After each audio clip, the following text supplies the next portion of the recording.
Today on Drawbli. We are talking about getting out of your comfort zone. Hey, I'm Ben. And I'm Abby. And we are self-taught artists documenting our process of learning to draw, which is, of course, better with friends. So click that subscribe button if you're new around here and share your artwork on Instagram with #Drawbli. Do it. We're talking about getting outside of your comfort zone, which is something that I have been doing a lot lately over the past week or so. Yeah. Primarily, I got us some physical sketchbooks. That's pretty cool. Been so cool. Best gift this year. Best from you. gift Thank you ever. So much. I am all about it. You've been drawing a lot of hands, I've noticed lately, and I'm already seeing such a huge improvement from where you've recently been on hands. I see you're drawing a flower. Ben, you never draw flowers. It is canonical to the Drawbli lore that I hate flowers. You must be so uncomfortable here. You're so far outside of your comfort zone that you must feel like you're perpetually walking on nails. I can't even see my comfort zone. Where did it go? Where does it look like? How is it? I don't Emotionally. know, but you're away from it now, and you are striking out into bold new territory. And you are striking out, yes. Getting out of your comfort zone I think is something that is really important when we're talking about art. Obviously, I'm doing that in a few different ways. I mentioned the sketchbook.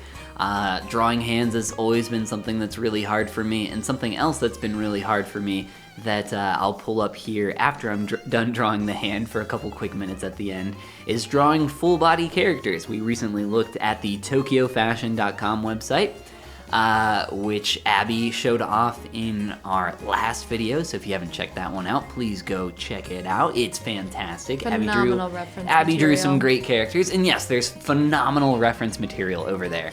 I'm very new to drawing full-bodied characters, but much like we were very new to drawing portraits not all that long ago, gosh, like probably not even a full year ago is when we really started diving into portraits. I feel very similar right now to that moment where a lot of it is very hard. I don't, like, all the steps are just big question marks. It feels like this big, foggy cloud of confusion, and I will slowly figure it out step by step here with time. But, you've got this. I believe. So, wow, this flower, I would have been so intimidated to try to accurately depict this flower. How did you comfort yourself as you began this journey? Like, how did you not just do kind of what I do sometimes, which is where, I'm just gonna draw lines that approximately look like what the flower kind of looks like, but you've stuck really true to this reference. A lot of it is a pretty strong approximation, but I think I got the big elements roughly where they need to go, so that feels pretty good. I think it shows great mental fortitude. I have such fortitude. Another thing that was very helpful is that the flower is very blown out and white. This image is pretty blown out, but because of that, it kind of all blends together. And one thing I've realized about these big poofy flowers is that you can kind of phone in a lot of it. You can get the general idea or gist of it. That's fair. And it'll work out. Yes. I like what you're doing with the hands. I always am trying to pay very close attention to your coloring process, specifically for skin. This in particular, this hand was very different than what I normally do. I feel like you have a much better handle on skin rendering in general than I do, and this is no different. So I'm paying close. I love that you are blurring out these areas as you go. I think that's so smart. Yeah, so my first idea there, just to kind of go into the thought process, was to get the base general colors or color zones of the hand down. Because there were a lot of these areas that were a lot warmer. There were a lot of areas that were blown out from these bright highlights. The exposure is super high on this image.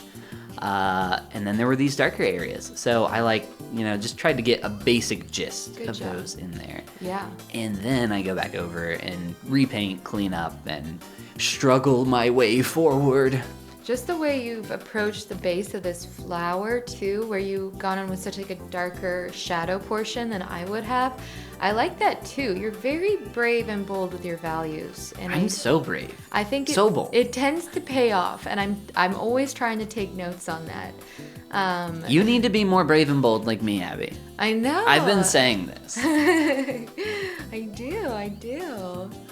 I also go back in. I think one of the last things I do a little selection lasso type stuff here and there, but I do a little bit of that at the end as well to like try to specifically here on this stem like clean up some of it. He's messy. It's all over the place.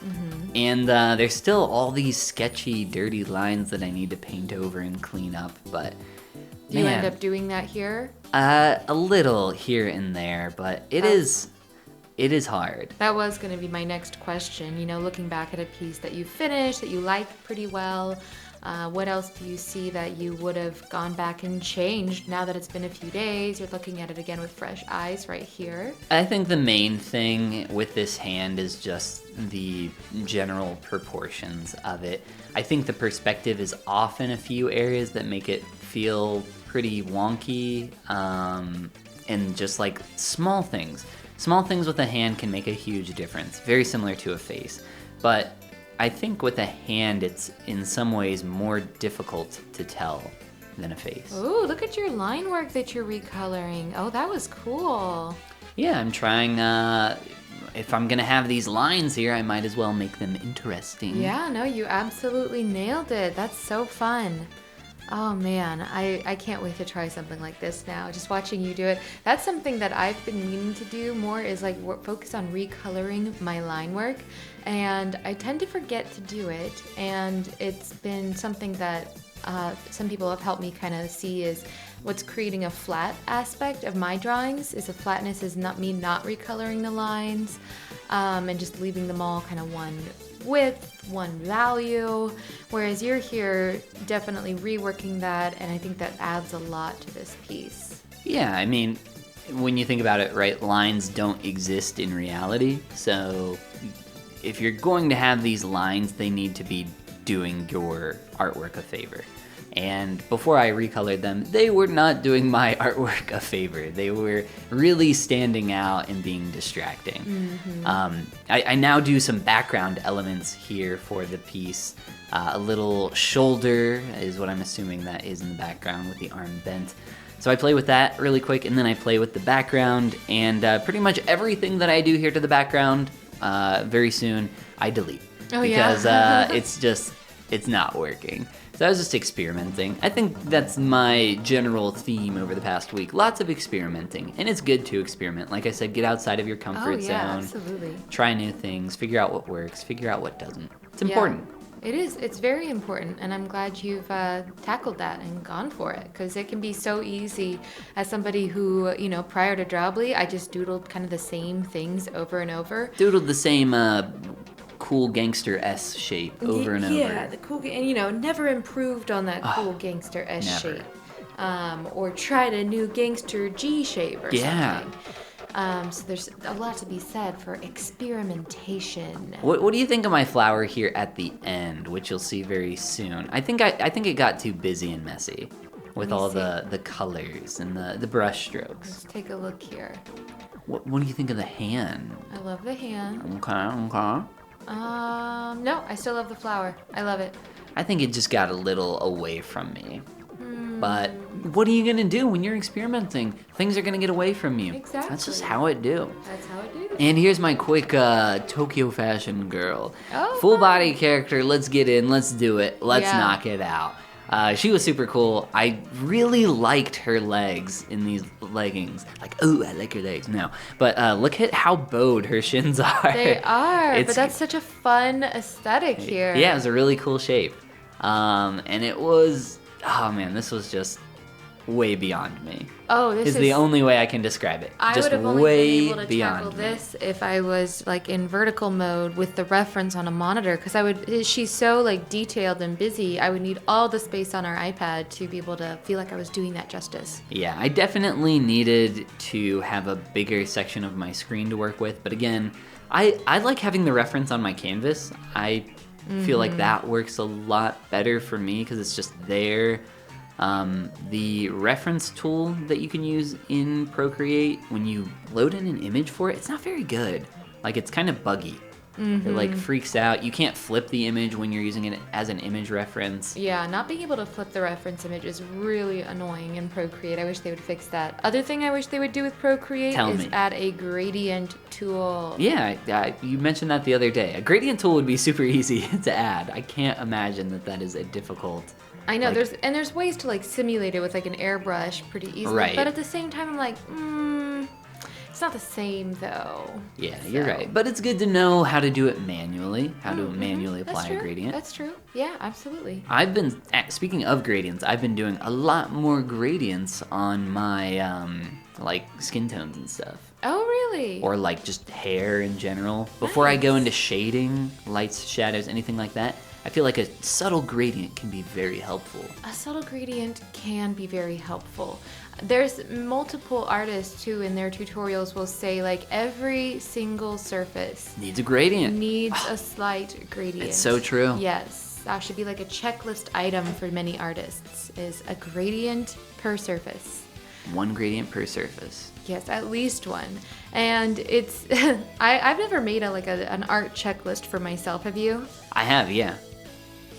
What's on it? Basically just general steps of process. Oh, okay. I mean, I've never I guess I've tried to write them down occasionally, but maybe someday I'll do that. And maybe I'll put on it, add a gradient to every surface. Okay.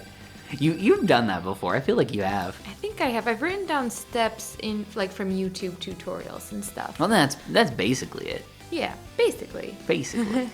All right, well, the last thing I do here is add some color.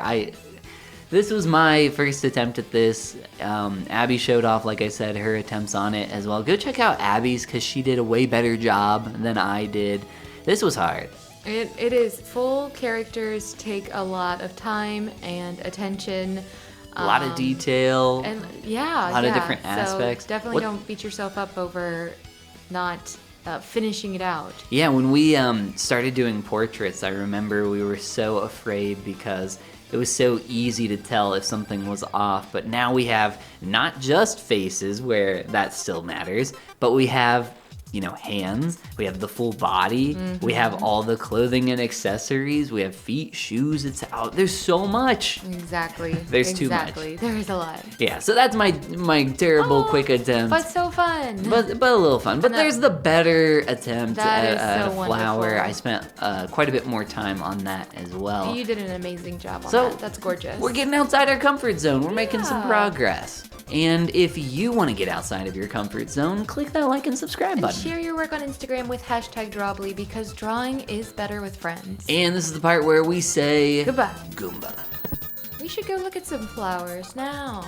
Guess what? We are. We're going to go to a flower farm let's right do now. It. Yay.